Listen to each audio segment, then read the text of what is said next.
የዛሬው መግለጫችን ከአርቲስት ሃጫሉ ሁንዴሳ ግድያ ጋር ተያይዞ ነው። እርስ በርሳቸው በትግርኛ የሚነጋገሩ እሱን ግን ሲያናግሩት በኦሮምኛ እንደሚያናግሩት መረጃ ሰጥቶናል። የአማራን ሕዝብ ቆራጥ ታጋዮች በራሳቸው በወንድሞቻቸው በጥይት እንዲመቱና ከፊሎች ሞተው አንዳንዶች እንዲቆስሉ ሆኗል። እነዚህ የሰኔ መርዶች ናቸው። ከ2010 ሰኔ ጀምሮ ለተከታታይ ዓመታት እንዲህ ያሉ መርዶችን ያስደመጡ እንዲህ ያሉ ጨፍጋጋ ዜናዎችን ያሰሙ ሰኔዎች ለሀገር የጠቀሙና የሚጠቅሙ ለህዝብ እየሰሩና የሚሰሩ ሰዎች ነጥቀዋል። ሰኔ በኢትዮጵያ የፖለቲካ ካላንደር ውስጥ የሚታወሰው የጦር ኃይሎች የክብር ዘበኛ የብሔራዊ ጦርና የፖሊስ ሰራዊት አስተባባሪ ኮሚቴ በሚል የተሰባሰበውና በኋላም ደርግ የተባለው የወታደሮች ስብስብ የተመሰረተበት በመሆኑ ብቻ ነበር። ሰኔ 21 1966 ነበር የደርግ ምስረታ በአራተኛ ክፍለ ጦር ግቢ ውስጥ እውን የሆነው።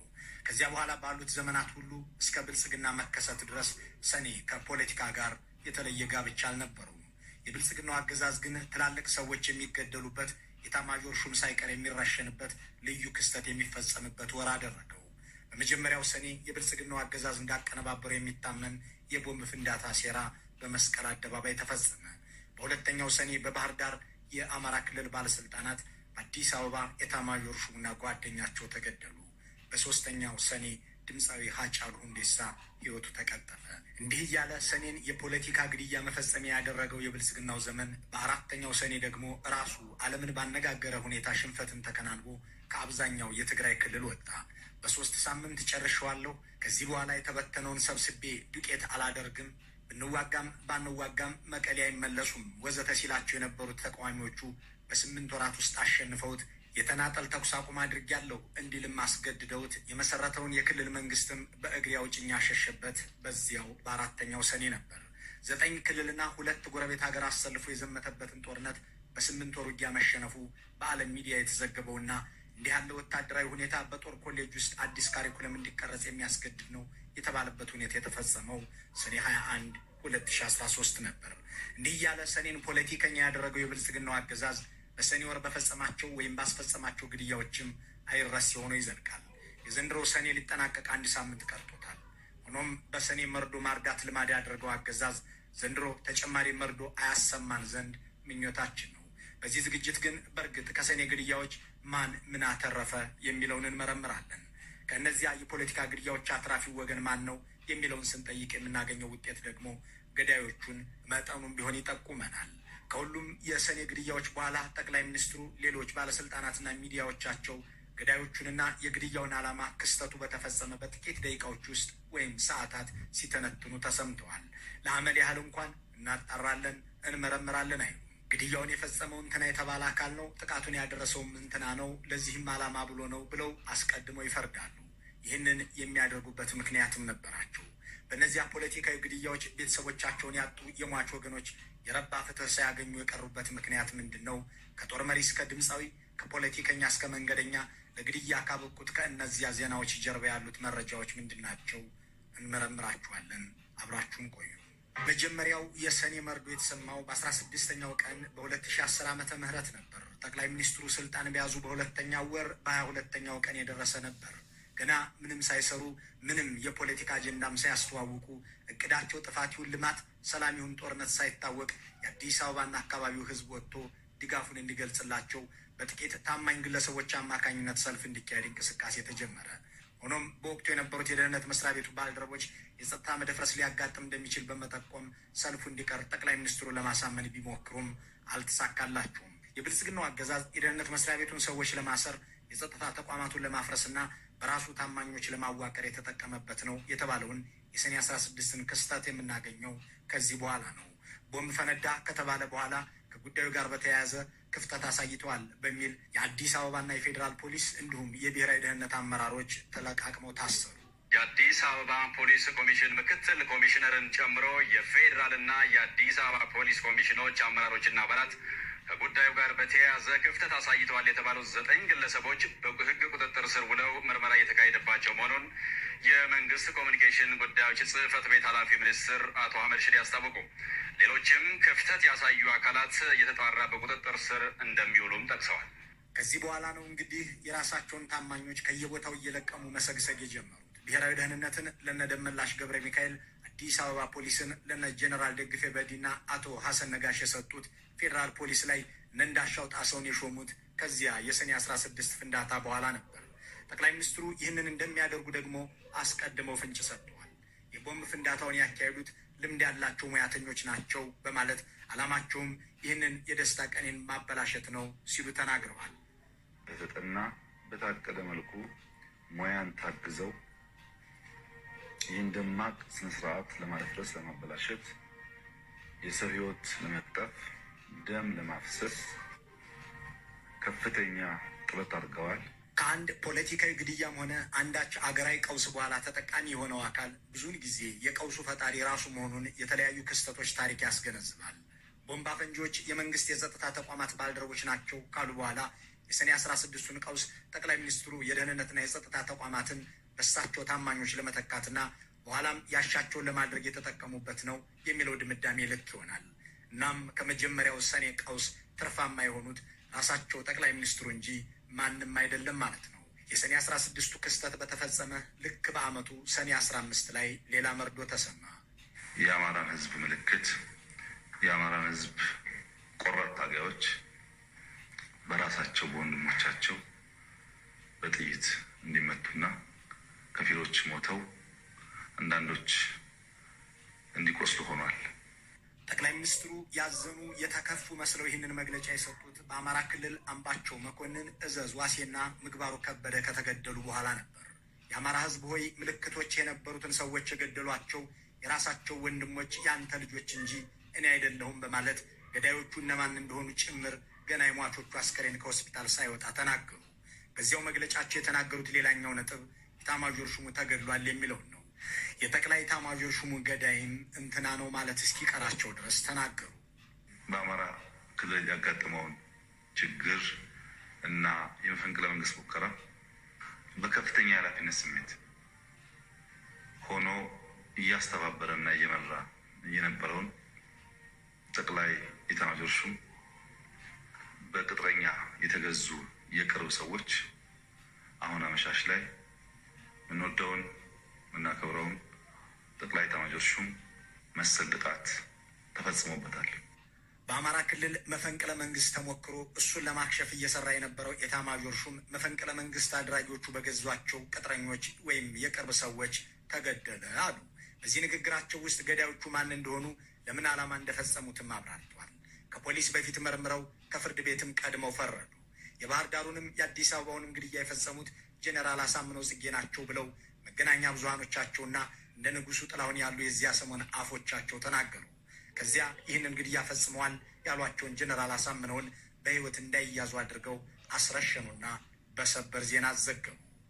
የተሞከረውን መፈንቅለ መንግስት ሙከራ በማቀነባበር የተጠረጠሩት የክልሉ የሰላምና ደህንነት ቢሮ ኃላፊ ብርጋዴር ጄኔራል አሳምነው ጽጌ በባህር ዳር ከተማ ዘንዘልማ በሚባለው አካባቢ ተመተው ሕይወታቸው ማለፉን የአማራ ክልል ፖሊስ ኮሚሽን አስታውቋል። ገዳይ ናቸው የተባሉትንም ሰው በዚህ መልኩ እንዲገደሉ ከተደረገ በኋላ ምስጢሩ ለአንዴና ለመጨረሻ ጊዜ እንዲዳፈን ሆነ። በሰኔ 2010 ክፍተት አሳይተዋል፣ የቦምብ ፍንዳታ እንዳይካሄድ ማስቀረት ነበረባቸው በሚል ሰበብ የጸጥታ ተቋማት መሪዎችን ያሰሩት ጠቅላይ ሚኒስትሩ በሰኔ 2011 ግን ክፍተት አሳይተዋል ብለው የፖሊስና የደህንነት መሪዎቻቸውን ሲያስሩ አልታዩም። በአንድ ጊዜ አዲስ አበባም ባህር ዳርም አንድ ሰው ይህንን ያህል ግድያ መፈጸም ከቻለ የእናንተ የደህንነት ተቋማት ምን ይሰሩ ነበር የሚል ጠያቂም አልነበረባቸውም። እናም ገዳይም ሟችም አሳምነው ናቸው ተብሎ ነገሩ ተደመደመ። በዚያ የመደመር ሰሞን ልብ ካልተባሉ የእሳቸው ስራዎችና ሴራዎች መካከል አንዱ ይህ ነው የሚል አንድ የቀድሞ የአማራ ክልል የስራ ኃላፊ የነ ጄኔራል ሰዓረንም ሆነ የናምባቸውን ግድያ ለጄኔራል አሳምነው ሰጥተው እሳቸውንም ገድለው ሁሉንም ተቆጣጠሩት ይላል። በወቅቱ በአማራ ክልል የአስቸኳይ ጊዜ አዋጅ ታውጆ ሁሉም የጸጥታ ኃይሎች በጠቅላይ ሚኒስትሩ ቁጥጥር ስር እንደነበሩ የሚያስታውሰው ይህ የቀድሞ ኃላፊ ጄኔራል አሳምነው ጽጌ የተገደሉት ጠቅላይ ሚኒስትር አብይ በሰጡት ትዕዛዝ እንደነበረ የሚያስታውሳል። ጄኔራሉ በመንግስት ወታደር እንደተገደሉ በራሳቸው መገናኛ ብዙኃን ያስነገሩት ጠቅላይ ሚኒስትር አብይ ግን አሳምነውን እኔ ያላስገደልኩትም በማላውቀውና ባልዋልኩበት ይዘፍኑብኛል ሲሉ ክደዋል። አሳምኑ ገዳይ ነው አብይ ብሎ እኮ የሚዘፍኑ ዘፋኞች አሉ። ዘፋኞች ባልዋልኩበት በማላውቀው ማለት ነው። በወቅቱ ሁሉንም የጸጥታ ኃይሎች በእሳቸው እዝ ስራ አድርገው ካሰማሩ በኋላ የአማራ ልዩ ኃይልም መከላከያም ሆነ ፌዴራል ፖሊስ በክልሉ እንዲዘምት መታዘዙን ገና አሳምነው ከመገደላቸው 2 ቀን አስቀድሞ ንጉሱ ጥላሁን በኢቲቪ ቀርበው ተናግረው እንደነበር የረሱት ጠቅላይ ሚኒስትሩ አሳምነውን አላስገደልኩትም ብለው መካዳቸው ከእሳቸው የማይጠበቅ አልነበረም። አሁን ባለው ሁኔታ የፌዴራል መንግስት የጸጥታ መዋቅር ክልሉን እና በተለይም ባህር ዳር ከተማና አካባቢውን በቁጥጥር ስር አውሎ ይህንን ተግባር ያከናወኑ አካላትን ላይ እርምጃ ለመውሰድ እንቅስቃሴ ውስጥ ገብቷል። ትዕዛዝም ተሰጥቷል። መንግስት እንዳለው ጄኔራሉ እና አምባቸውን ገድለዋቸው ቢሆን እንኳን ተይዘው ለፍርድ የመቅረብ መብታቸው ሊከበርላቸው ይገባ ነበር። ይሁን እንጂ ጠቅላይ ሚኒስትሩ በወቅቱ የሚመሩት ኮማንድ ፖስት መጀመሪያ አቁስሎ ከዚያ በኋላ ቀጥሎ ይዞ ገድሏቸዋል። አብይ አህመድ ወጥቶ ወዳጄ ነበር ይላል። አሳምሬ ያውቃለሁ። አብይ አህመድ በህይወት እንዳይያዝ እንደወሰነ አውቃለሁ። ምድር መውጣት ባለበት መድረክ ማውጣት ትችላል። አብይ አህመድ አሳምነው ጽጌ በህይወት እንዳይያዝ ቀጥታ ትእዛዝ ሰጥቷል። ትእዛዝ ከተሰጠ በኋላ ሌሎች ትልልቅ ሰዎች ተገድለዋል። ከዛ በኋላ ግድያው አልቆመም። አሁንም እዚህ ጋር እነዚያ ባለስልጣናት መገደላቸው ማን እንዲያተርፍ አደረገው የሚለውን ጥያቄ እንመርምር። የነ ጄኔራል ሰዓረና አምባቸው መረሸን፣ ያሳምነው ጽጌን መገደል ማንን ጠቀመ የሚለውን መጠየቅ ያስፈልጋል። ስለ ጉዳዩ ያነጋገርናቸው የተለያዩ ሰዎች በእነዚያ ፖለቲካዊ ግድያዎች ከጠቅላይ ሚኒስትር አብይ ውጭ ያተረፈ የለም ይላሉ። ምናልባት ጄኔራል አሳምነውና አምባቸው ኤታማዦር ሹሙ ሰዓረ መኮንን ባይገደሉ ኖሮ ጠቅላይ ሚኒስትሩ የአማራ ክልልን እንደፈለጉ መቆጣጠር፣ ሰራዊቱንም እንዳሻቸው ማፍረስና የትግራይን ጦርነት መጀመር፣ ከሻቢያም ጋር ለጥፋት መገናኘት አይችሉም ነበር ይላሉ። በእርግጥ ጠቅላይ ሚኒስትር አብይ በትግራይ ያካሄዱት ደም አፋሳሽ ውጊያ ሁለቱ ጄኔራሎችም ሆኑ እና አምባቸው መኮንን ሊተባበሯቸው እንደማይችሉ ከታሪካቸው መረዳት ይቻላል የሚሉ አንድ በወቅቱ የነበረውን ሁኔታ ይከታተሉ የነበሩ ጋዜጠኛም ያክላሉ።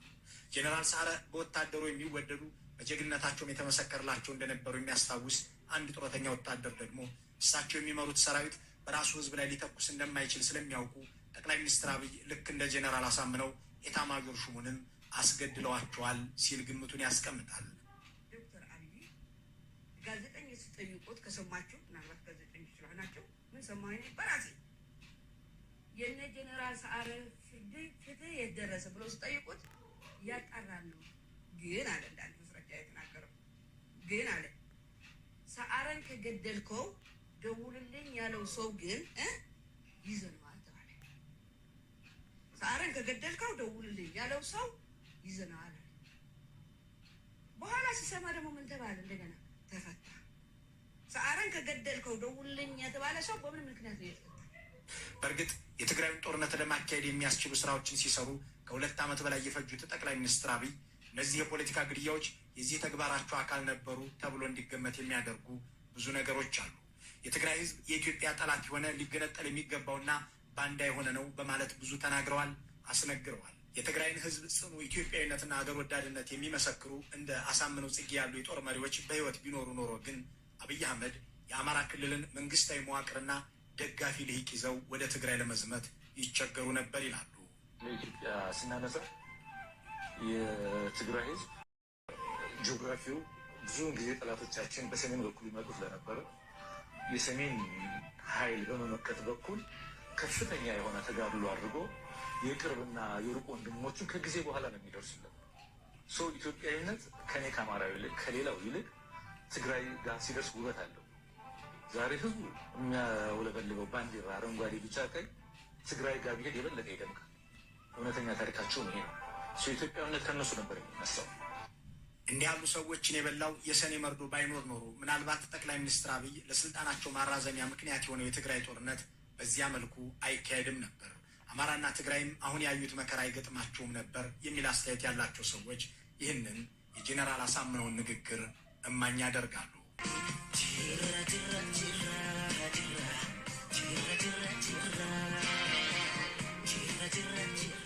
ሌላኛው የሰኔ መርዶ የድምፃዊ ሃጫሉ ሁንዴሳ መገደል ነው። የተወዳጁ ድምፃዊ ሞት ተድበስብሰው ከቀሩት የብልጽግና ዘመን ግድያዎች አንዱ ነው። እስከዛሬ ምስጢር በሆነ መልኩ ድምፃዊው ከተገደለ በኋላ የወቅቱ የፍትህ ሚኒስትር አዳነች አቤቤ የሃጫሉ ገዳዮች አረብኛ፣ ትግርኛና ኦሮምኛ የሚያወሩ ሰዎች ናቸው በማለት የገዳዮቹን ባለቤት የግብፅ፣ የትግራይና የኦሮሞ ተወላጆች አድርገዋቸው ነበር። በኋላ ላይ ግን ይህንን ሁሉ ቋንቋ የሚናገሩ ሰዎች ሊገኙ ባለመቻላቸው የተለያዩ ሰዎችን ወደ ፍርድ ቤት ወስደው አሳስረዋል። ዋናው ነገር ከሃጫሉ ግድያ ማን ምን አተረፈ የሚለው ነውና እሱን እንመርምር። ድምፃዊ ሃጫሉ ሁንዴሳ እስኪገደል ድረስ የአገሪቱ የፖለቲካ ኃይሎች በጠቅላይ ሚኒስትሩ የአመራር ብቃት ላይ የተጋጋለ ትችት የሚሰነዝሩበት ነበር። በተለይም በ2012 ዓ.ም መካሄድ የነበረበትን ምርጫ ይህ ህገ መንግስታዊ በሆነ መንገድ አራዝመዋል የሚሉ ኃይሎች ከመስከረም 30 2013 ጀምሮ ህጋዊ መንግስት ሊኖር እንደማይችል የሚናገሩበት ወቅት ነበር። በትግራይ በኩልም ምርጫ ለማድረግ የተወሰነበት ሰሞን ነበር። ሰኔ 22 2012 ዓ.ም የተፈጸመው የሃጫሉ ሁንዴሳ ግድያ ግን ያንን ጠንካራ ትችት ይሰነዝሩ የነበሩ ፖለቲከኞች እየተለቀሙ እንዲታሰሩ አደረገ። እንደ ልደቱ አያሌው፣ ጃዋር መሐመድ፣ በቀለ ገርባ፣ እስክንድር ነጋ፣ ይልቃል ጌትነት ያሉ ፖለቲከኞች ከርቸሌ ወረዱ። የህወሓት የአዲስ አበባ ቢሮ ኃላፊዎችም ታሰሩ። በኦሮሚያ ብቻ ከ10 ሺህ በላይ ሰዎች መታሰራቸውን ራሱ መንግስት በኩራት ገለጸ። የጠቅላይ ሚኒስትር አብይ መንግስት አገር ውስጥ ያሉትን ተቃዋሚዎች በሙሉ አስሮ ከጨረሰ በኋላ በውጭ ሀገራት ያሉትን ተቾቹን ደግሞ ኑ አገር ቤት ግቡና ይዋጣልን እያለ እስከ መዛት ደረሰ። ከሃጫሉ ሁንዴሳ ሞት ጋር ተያይዞ አመፅ መቀጠል አለበት የምትሉ ግለሰቦችና ቡድኖች ቢያንስ የሃጫሉን መንገድ መከተል አለባችሁ። ኑና ግንባር ቀደም ሆናችሁ እየሞታችሁ ታገሉ እንጂ እናንተ እዛ ማዶ ተቀምጣችሁ ተነስና ዝጋ፣ ተነስና ግደል ብላችሁ በማግስቱ ደግሞ 8 ሰው ሞተ የሚል ሪፖርት ለማቅረብ ድል አታምጡ። ይህ ስርዓት ነው ያልተመቸን የሚል የትኛውም ኃይል የውጊያ መድረኩ እዚህ ስለሆነ እዚህ መጥቶ የሚያሰልፈው ኃይል ፊት ለፊት ሆኖ ራሱ ዋጋ እየከፈለ ትግሉን ማካሄድ ይችላል የሚያዋጣው ከሆነ። ሰኔ 22 2012 የተካሄደውን የድምፃዊ ሃጫሉን ግድያ ተከትሎ በአዲስ አበባ ይኖሩ የነበሩ ተቃዋሚዎችን ለቃቅሞ ያሰረው መንግስት ከ5 ወራት በኋላ ደግሞ በትግራይ ጦርነት ከፈተ። ሃጫሉን የገደሉት ትግርኛ ተናጋሪዎችም ነበሩ ሲባል የነበረውም ብልጽግና ቀጣዩን ጦር ሜዳ ትግራይን ለማድረግ ፍንጭ እየሰጠም ነበር። እንዲህ ያሉ ምስጢራዊ ግድያዎችን ያስተናግደው የሰኔ ወር ጠቅላይ ሚኒስትር አብይን ስልጣን ለማጽናት የዋለው ውለታ ብዙ ነው። ቀጥሎ የሚነሳው ጥያቄ ጠቅላይ ሚኒስትሩ እንዲህ ያለውን ሁኔታ ለመፈጸም የሰኔን ወር ስለምን መረጡት የሚለው ይሆናል። የሚያውቁት ግን እሳቸው ናቸው። መልካሙን ሁሉ በመመኘት በዚሁ እንሰናበታለን።